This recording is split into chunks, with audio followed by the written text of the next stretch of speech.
Hello everyone, welcome back to the channel. Hope so आप सभी लोग जो अच्छे खासे प्रॉफिट में होंगे। अभी टाइम हो रहा है 4:31। आज है 24 नवंबर। हम लोग जो आंसर्स करने जा रहे हैं वो हमें काम आएगा 28 नवंबर के लिए, जो है एक ट्यूसडे का दिन एंड मंडे की दिन है हमें छुट्टी।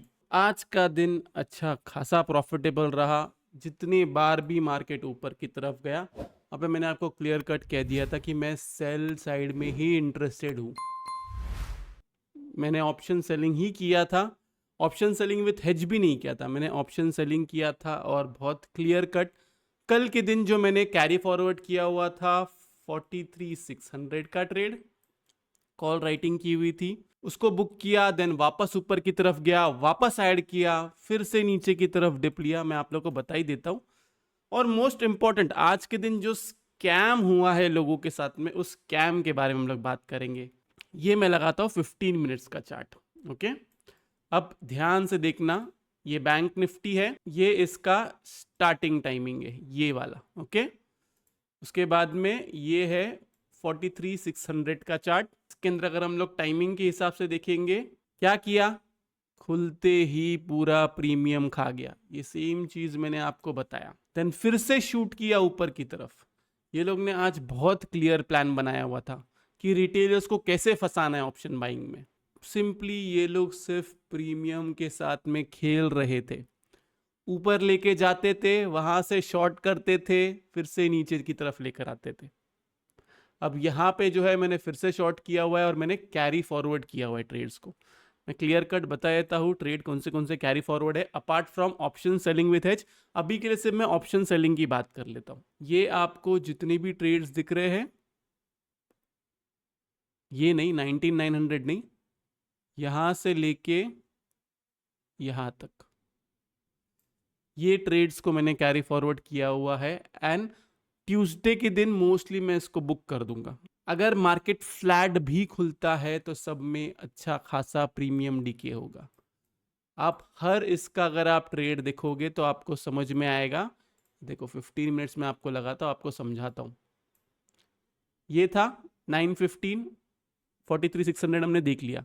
44,000 जहां पे ओपनिंग थी वहां से नीचे आया, फिर से एंड की तरफ जो है नीचे की तरफ आ गया। 43,400 इन द मनी है ये। किसी ने कॉल बाई की हुई रहेगी तो इन द मनी कॉल होगी। बैंक निफ्टी ने अपना हाई ब्रेक किया है एंड में, इन द मनी कॉल भी ऊपर की तरफ नहीं गई है। ये दिख रहा है, यहाँ पे अपना हाई ब्रेक किया है बैंक निफ्टी ने। ये जो इसने क्रिएट किया हुआ था हाई 10:30 बजे, जो उसने 3 बजे ऊपर की तरफ गया, स्टिल प्रीमियम को ये लोग ने बढ़ने नहीं दिए। और आज तो मैं बहुत वोकल था कि मैं सिर्फ ऑप्शन सेलिंग ही कर रहा हूँ। यही चीज़ मुझे आपको समझानी है। मैंने भी आप लोग को जो ट्रेड दिया था वो ऑप्शन सेलिंग विथ हेज दिया था। ऑप्शन सेलिंग विथ हेज ही करो। नेक्स्ट वीक हो सकता है हमको एक ट्रेंडिंग डेज देखने मिले। आज के दिन भी हो सकता था कि मार्केट ऊपर की तरफ 3 बजे शूट कर जाता था। आती है ना 3 बजे वाली कैंडल, हो सकता था कि निफ्टी शूट करता था ऊपर की तरफ। लेकिन उसमें भी ऑप्शन सेलिंग विथ हेज ही काम आएगा आपको। पूरा वीक अगर आप देखोगे, ये रहा डेली चार्ट, पूरा वीक मार्केट एक रेंज में रह गया। एक भी ऑप्शन बायर को कोई भी तरफ, सी साइड में भी या पी साइड में भी कमाने नहीं दिया है। किसी ने अगर ट्रेड्स कैरी किया होगा, स्पेशली सेम एक्सपायरी की, सब कुछ गया होगा। फोकस करो ऑप्शन सेलिंग विथ हेज के ऊपर, आपको बहुत काम आएगा। अभी के लिए भी मेरा व्यू नेगेटिव है मार्केट को लेके। आज के दिन अगर ये इसके ऊपर जाता, जैसे कि मैंने आपको कल ही बताया था, इसके ऊपर जाता तो हम लोग बाय साइड का ट्रेड लेते हैं, नहीं तो बाय साइड का ट्रेड नहीं बनता है। सेम लॉजिक है ट्यूसडे के लिए भी। 19,900 के अबाव रहता है बी ऑन बाय साइड। आपका टारगेट है 20 के, 2100, जो मुझे लगता नहीं आना चाहिए। स्टिल मार्केट, इसलिए मैं कह रहा हूं, नीचे की तरफ 19,800 के नीचे रहता है बी ऑन सेल साइड। अब लोग कहेंगे 19,800 के नीचे जाता है, वापस ऊपर की तरफ खींच लिया जाता है। स्टिल मैं कहूंगा कि यही आपका लेवल है। 19,780 लेवल मत पकड़ो, 19,800 ही पकड़ो। क्योंकि अगर इस बार नीचे की तरफ गया तो वो क्विक जाएगा, मौका नहीं देगा। सेम ऊपर की तरफ भी वही लॉजिक है। क्योंकि एफआईएस के शॉर्ट ऑलरेडी क्रिएटेड है, इसलिए मार्केट एक रेंज में है, इसलिए मार्केट कहीं नहीं जा रहा है। लेवल्स में कोई चेंजेस नहीं है, मार्केट वैसा ही है। व्यू में कोई चेंजेस नहीं है। इसके ऊपर जाएगा तो बाई साइड के बारे में सोचना है, 19800 के नीचे रहेगा तो सेल साइड के बारे में सोचना है। ज़्यादा बड़ा गैप अप ज़्यादा बड़ा गैप डाउन होगा तो टेलीग्राम पे बताऊंगा, जैसे आज के दिन बताया था। सेम बैंक निफ्टी में भी आपको सेल साइड में रहना है 43700 के नीचे, इसके नीचे ही सेल करना है। समझ में आ गई बात? नीचे की तरफ आपका टारगेट रहेगा 43500, 43500 के नीचे जाएगा तो 43300 एंड 43K। दैट्स इट, पूरा का पूरा प्रॉफिट बुक करना है। क्लियर है इतनी मेरी बात? बैंक निफ्टी में बाय साइड का ट्रेड मैं नहीं दे रहा हूं अभी के लिए। बैंक निफ्टी में सेल ही बनता है और वो सेल 43700 के नीचे बनता है।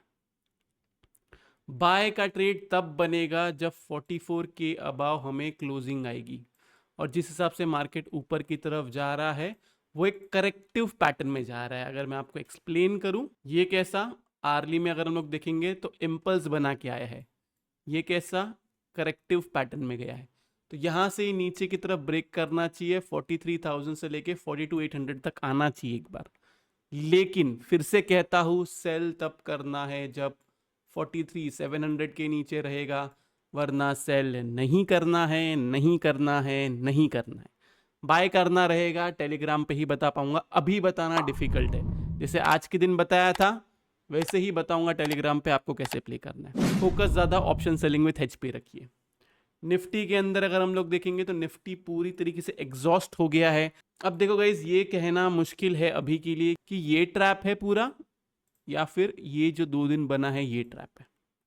मेरा व्यू ये कहता है, जो मैं पिछले 4 दिन से कह रहा हूं, जब से मार्केट इधर भी आया है, ये इसने टॉप लगाया तब से सेम चीज कह रहा हूं। एक बार उसको 19500 से लेके, वैसे तो 400 से 500 है, 500 से 600 के पास आना चाहिए, देन वहां से अप मूव देना चाहिए। जिसको जिसको लगता है मैं बेयरिश हूं, मैं स्टॉक्स इतने बाय कर रहा हूं कि कोई सोच भी नहीं सकता। और वही सेम चीज मैं मेंबर्स को भी बता रहा हूं, और आपको भी आज के दिन मैंने अडानी पोर्ट्स का स्टॉक दिया हुआ था। मेरे हिसाब से वो ऊपर की तरफ जाना चाहिए अच्छा खासा। आज के दिन वो किधर गया है देखो तो जरा, अडानी पोर्ट्स ओके 793 पे गया था, लो बना के वापस ऊपर की तरफ आया है। मोस्टली ये ब्रेकआउट देना चाहिए, एक नया एटीएस लगाना चाहिए ये वाला stock. Investment point of view से कह रहा हूँ, जो भी आप इन्वेस्टमेंट करें सोच समझ के इन्वेस्टमेंट करें, अपने फाइनेंशियल एडवाइजर से सलाह लेके इन्वेस्टमेंट करें। ये बोलना पड़ता है क्योंकि ये सेबी का रूल है, नहीं तो मैं कहता था कि ज़रूर आप इन्वेस्टमेंट कर सकते हैं। मैं इन्वेस्ट कर रहा हूँ, इतना मैं आपको बता रहा हूँ, बाकी आपकी मर्जी है, आपका पैसा है, आपको जो करना है वो कर सकते हो। निफ्टी आईटी के बारे में मैंने आपको बताया था, निफ्टी आईटी के अंदर भी सेम चीज। एक बार के लिए आपको निफ्टी आईटी जब इधर मिलेगा, ये आपको दिख रहा है निफ्टी आईटी का चार्ट, इसके अंदर अभी इसने यहाँ से ब्रेकआउट दिया है। जैसे ही आपको ये इस जोन में मिलता है, यहाँ पे आपको इन्वेस्टमेंट स्टार्ट करनी है। मतलब यहाँ से ये ऊपर की तरफ गया है, रिट्रेसमेंट देगा यहाँ पे कहाँ पे, एंड देन यहाँ से ऊपर की तरफ अप मूव आएगा। इसलिए कह रहा हूँ जितना हो सके स्टॉक्स में इन्वेस्ट करें। आपको समझ में नहीं आ रहा है किस में इन्वेस्ट करना है, बीज में इन्वेस्ट करें। स्टॉक्स चूज करना है, पीएसयू जितने भी बैंक्स है उसको आप पकड़ सकते हो, या फिर जितनी भी पब्लिक सेक्टर कंपनीज है उनको पकड़िए, आप उसके अंदर इन्वेस्टमेंट कर सकते हो। छोटा सा स्टॉप लॉस लगाइए। जो भी लो उसने इधर बनाया था ना 26 अक्टूबर को, जो भी लो उसने 26 अक्टूबर को बनाया था, अगर स्टॉक वो 26 अक्टूबर के लो के ऊपर है, उसके अंदर बाय ही बनता है। इसलिए कह रहा हूं स्टॉक्स आपको बाय करने हैं, इस चीज का ध्यान रखना। बाकी ट्रेडिंग में आप सेल करो बाय करो, ये आपके ऊपर है। ये रैली को मिस बिल्कुल भी मत करना।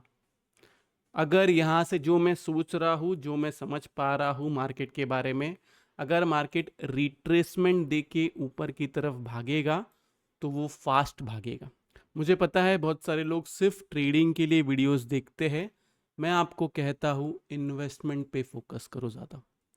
जितना आपको इन्वेस्टमेंट देगा, जितना रिटर्न्स आपको इन्वेस्टमेंट देगा, उतना आपको ट्रेडिंग नहीं देगी कभी। ट्रेडिंग में मैक्स टू मैक्स आप 20%, 40%, अगर कोई अच्छा ट्रेडर होगा तो मैक्स टू मैक्स पकड़ रहा हूं मैं कि बहुत अच्छा ट्रेडर है, लक अच्छा चल रहा है, ईयरली बेसिस पे वो इतना कमा सकता है।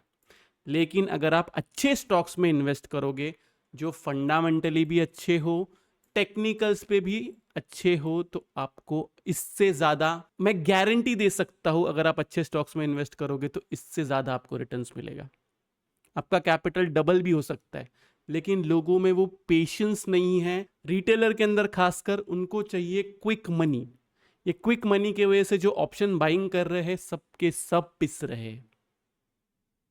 कोई हद ही नहीं है जिस हिसाब से लोग अपना पैसा डुबा रहे हैं मार्केट के अंदर। मेरा काम सिर्फ आप लोग को एजुकेट करना है। देखो, चाहिए ना तो रोज मैं आपको ना सी पी दूंगा, रोज बदलते रहूंगा। एक दिन सी दूंगा, एक दिन पी दूंगा, कुछ ना कुछ तो चलेगा ना। Option selling with hedge with study अगर आप करोगे, आप ज़्यादा प्रॉफिटेबल रहोगे, इतना ध्यान देना। और अगर उससे ज़्यादा प्रॉफिट चाहिए तो सिर्फ इन्वेस्टमेंट पे फोकस करो। आपका कैपिटल 1 लाख से कम है, ट्रेडिंग मत करो। आई एम 110% श्योर जितने भी लोग नए हैं ना, सब बोलेंगे कि क्या बेवकूफ़ जैसी बातें कर रहे हैं। ट्रस्ट मी, लोग यही कहेंगे। उनको तभी समझ में आएगा जब उनका पूरा कैपिटल जीरो होगा। एक्सपीरियंस से कह रहा हूं, जिस हिसाब से मुझे मैसेजेस आते हैं, जिस हिसाब से मुझे लोग पूछते हैं कि सर क्या करना चाहिए, मुझे बहुत बुरा लगता है इस चीज़ का। सर कैपिटल पूरा गवा चुका हूं, अभी क्या करूं। कभी भी ये लाइन आपको किसी को बोलना ना पड़े, इसलिए मैं आपको एजुकेट करने की कोशिश कर रहा हूं। नहीं तो मुझे क्या है, मैं आऊंगा, वीडियो बनाऊंगा, चले जाऊंगा, व्यूज वैसे भी आएंगे। देखो, अगर मैंने ऑप्शन बाइंग से बता दिया ना, सिर्फ ऑप्शन बाइंग करना है, अरे आप ये करते तो ये होता, वो करते तो वो होता, सिंपल है। मैं आपको बताता हूँ कैसे हो सकता है, सारे यूट्यूबर्स यही करते हैं। देखो बहुत सिंपल है, मैं आपको बताता हूँ। ये 15 मिनट्स का चार्ट है, एनालिसिस करना रहेगा तो एनालिसिस कैसे करूंगा मैं। यहाँ पे मैं क्लियर कट बोलूंगा, इसके ऊपर जाएगा तो आपको बाय करना है, या फिर इसके ऊपर भी नहीं, इसके ऊपर रहता है तो बाय साइड में रहिए। लेकिन मुझे कोई एक बात बताओ, इसके ऊपर अगर कोई बाई करता था आज के दिन, तो उसको क्या प्रीमियम मिलता था? सेम एक्सपायरी में क्या प्रीमियम मिलेगा? सेम एक्सपायरी जाने दो, आगे की अब 2 एक्सपायरी भी जाके चेक करो, सब में प्रीमियम डीके हुआ है। इसलिए ऑप्शन बाइंग अच्छी नहीं है। मुझे लोग फिर बाद में मैसेज करते कि सर आप सही थे, ऑप्शन बाइंग सही नहीं थी। फिर वो लोग ऑप्शन सेलिंग पे स्विच होते हैं, ऑप्शन सेलिंग विथ हेज पे स्विच होते हैं, अपने अपने कैपिटल के हिसाब से। मैं ये नहीं कह रहा हूँ कि ऑप्शन सेलिंग करो, ऑप्शन सेलिंग भी 100% नहीं है, लेकिन अगर आप ऑप्शन सेलिंग विथ हेज करोगे, ट्रस्ट मी, आपकी लाइफ बदल जाएगी। ज़रूरी नहीं है मेरा प्रीमियम ग्रुप ज्वाइन करो, ये सब की ज़रूरत नहीं है। खुद से सीखो, खुद से प्रीमियम कैलकुलेशन सीखो, खुद से ट्रेड लो। मुझे सिर्फ चाहिए कि लोग अगर ट्रेड लेते हैं, आप कोई भी ट्रेड लो, Nifty, bank Nifty, index, fin Nifty, stocks, कोई भी ट्रेड ले लो, बिना सीखे मत करो। और ऑप्शन बाइंग मत करो। ऑप्शन बाइंग 10 में से 2 बार आपको प्रॉफिट देता है, मतलब 20% एक्यूरेसी है। इससे ज़्यादा एक्यूरेसी कोई भी ह्यूमन की होती है। 50-50% आप एक्यूरेसी पकड़ के चल सकते हो। सही हुआ तो सही, गलत हुआ तो गलत। लिख लीजिए, बाकी आपकी मर्जी है, आपका पैसा है। मेरा काम है एजुकेट करना। अगर 100 लोग हैं मुझे सुनने वालों में, उसमें से जो अगर एक ही बंदा रहेगा ना सीखने के लिए, उसके लिए भी मैं वीडियो बना सकता हूँ। अगर वो 99 जो है उनको नहीं सीखना है तो उनको मैं कुछ नहीं कर सकता। लेकिन अगर कोई एक भी अगर सीखने के लिए तैयार है तो उसको सिखाना ज़रूरी है, सही गाइडेंस देना ज़रूरी है। मैं कोई फाइनेंशियल इन्फ्लुएंसर नहीं हूँ, मैं एक ट्रेडर हूँ। सबसे पहले मैं एक ट्रेडर हूँ, उसके बाद में मैं किसी को सिखाने पे जाता हूँ। पहले मैं खुद सब कुछ सही कर लूँ, उसके बाद में मैं लोगों को सिखाता हूँ। मैं जब लोगों को ट्रेड्स भी देता हूँ, कोई भी अगर मैं ट्रेड देता हूँ, तो उसमें सबसे पहले मैं देखता हूँ कि रिस्क कितना अमाउंट है, और फिर उसके बाद में रिवॉर्ड कितना मिल रहा है। बहुत लोग कहते हैं रिस्क टू रिवॉर्ड के बारे में, बहुत बातें होती है कि अपना रिस्क संभालो, कोई ये नहीं बताता लेकिन रिस्क संभालते कैसा है। कोई ये बोल दे कि 30 पॉइंट का 40 पॉइंट का स्टॉप लॉस लगाओ, उसको रिस्क संभालना नहीं बोलते। ह्यूमन मेंटालिटी ऐसे नहीं चलती है। ह्यूमन मेंटालिटी पूरी तरीके से चलेगी कि हाँ, मुझे पता है कि इतना ही मेरा लॉस होगा और इतना मेरा प्रॉफिट होगा। समझो कोई ट्रेड ले रहा हूं मैं, मेरा 1000 रुपये प्रॉफिट हो सकता है, 500 रुपये या 1000 रुपये ही पकड़ लेता हूं, ये लॉस हो सकता है। इन्वेस्टमेंट मैंने कितना किया हुआ है उसमें? 10,000 या 20,000 का इन्वेस्टमेंट किया हुआ है। तब ये रेशियो जो है बैठता है। रेशियो थोड़ा बड़ा होगा, समझो 50 के किसी ने इन्वेस्ट किया हुआ है, कोई भी ट्रेडिंग की बात कर रहा हूँ मैं, कोई भी ट्रेड में आपने 50 के इन्वेस्ट किया हुआ है, तो आपका इसमें रिस्क टू रिवॉर्ड क्या होना चाहिए, 3K से लेके 5K मेरा प्रॉफिट होना चाहिए एंड 2K से लेके 2.5 जो है वो लॉस होना चाहिए। तो ये डिपेंड करता है कि आप रिस्क क्या लेते हो। अगर मैं ऑप्शन सेलिंग विथ हेज नहीं, मैंने फ्यूचर्स विथ हेज लिया, आई नो बहुत सारे लोग को बोर हो रहा होगा अभी के लिए, लेकिन ये सिखाना जरूरी है। लेकिन अगर मैं फ्यूचर्स विथ हेज लिया तो उसके अंदर रिस्क थोड़ा सा बढ़ जाएगा। उसमें रिस्क ऐसा हो जाएगा कि मेरा प्रॉफिट जो है वो अनलिमिटेड होगा और मेरा लॉस जो रहेगा वो ऑलमोस्ट 10K से 15K के बीच में रहेगा। इसमें मेरा इन्वेस्टमेंट कितना रहेगा, 30K से लेके 50K तक का। ये इतना रिस्क क्यों लेना पड़ रहा है, क्योंकि रिवॉर्ड इतना है। तो और कुछ एनालिसिस करने ऐसा है नहीं, जो था वो मैंने आपको बता दिया हूँ निफ्टी बैंक निफ्टी के बारे में। फिन निफ्टी के बारे में आपको बताया था हूँ। फिन निफ्टी के लिए सेम आप इतना याद रखिए, सिर्फ आप एक लाइन मार्क करिए, ये वाली लाइन मार्क करिए, 19620, इसके नीचे रहता है बी ऑन सेल साइड, आपका टारगेट है 580। 580 के नीचे जाता है तो आपका टारगेट डायरेक्ट निकल के आता है 480। क्लियर है। ऊपर की तरफ बाई साइड का रेकमेंड फिन निफ्टी में भी नहीं है। उस दिन एक्सपायरी है और अगर एक्सपायरी रिलेटेड कोई ट्रेड दिखेगा तो वो मैं आपको बता दूंगा। तो जो जो लेवल्स दिया हूँ उसके हिसाब से ट्रेड करें। कोशिश करें कि ज़्यादा से ज़्यादा आप इन्वेस्टमेंट पे फोकस करें अभी के लिए, क्योंकि ये गोल्डन अपॉर्चुनिटी है। जो डिप आएगा उसको बाय ही किया जाएगा। सिर्फ रिलायंस और एचडीएफसी अभी के लिए इन्वेस्टमेंट ना करें, थोड़ा टाइम रखे, थोड़ा पेशेंस रखे। निफ्टी 20, बैंक निफ्टी 20, इसमें भी इन्वेस्टमेंट का मौका आएगा। तो ये रहा Nifty, bank Nifty, Fin Nifty and कुछ ज्ञान। होप्स आप लोग को वीडियो से बहुत कुछ सीखने मिला होगा। अगर आप लोग को वीडियो अच्छा लगा तो प्लीज़ वीडियो को लाइक कीजिए। नीचे कमेंट सेक्शन में कमेंट करके जरूर बताइए कि आपको वीडियो जो है कैसा लगा। अगर आप चैनल पे नए हैं तो चैनल को सब्सक्राइब जरूर कीजिए। तो इस वाले वीडियो के लिए मैं सिर्फ इतना रखता हूँ। बाय बाय, टेक केयर, अपना ख्याल रखिए।